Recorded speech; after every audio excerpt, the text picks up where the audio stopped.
Hello guys, അസ്സലാമലൈക്കും. നമ്മളൊരു പുതിയ വീഡിയോയിലേക്ക് സ്വാഗതം.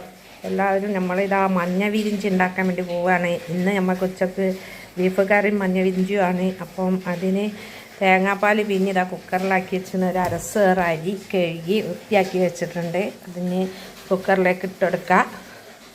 ആദ്യം കുറച്ച് ഉപ്പ് പാകത്തിനിട്ടുണ്ട്, കുറച്ച് മഞ്ഞൾപ്പൊടി ഇട്ടെടുത്ത് ഞാൻ ഇതിലേക്ക് ചെയ്യുക. വേണ്ടതും ചുടുവെള്ളം ഒഴിച്ചെടുക്കുക. കുറച്ചുകൂടെ വേണമെങ്കിൽ അരസേറ് അരിയിലേക്ക് ഒരു മുറി തേങ്ങ പാല് പിഞ്ഞി അത് ഒഴിച്ചെടുത്താണ്. ഇനി ഒരു സ്പൂണോളം നെയ്യ് ഒഴിച്ചെടുക്കുന്നുണ്ട്. അത് ഒഴിച്ചെടുത്ത് നമുക്ക് അടുപ്പത്ത് വെച്ച് വേവിക്കാം. ഇത് വെള്ളം ഉള്ളതുകൊണ്ട് ഇതിലൊരു സ്പൂണ് വെച്ചെടുക്കുന്നുണ്ട്, തെറിക്കാതെ വെക്കാൻ. വെള്ളം പുറത്തേക്ക് വരില്ല സ്പൂണ് വെച്ചാൽ. അത് വെച്ചിട്ട് വെക്കണം.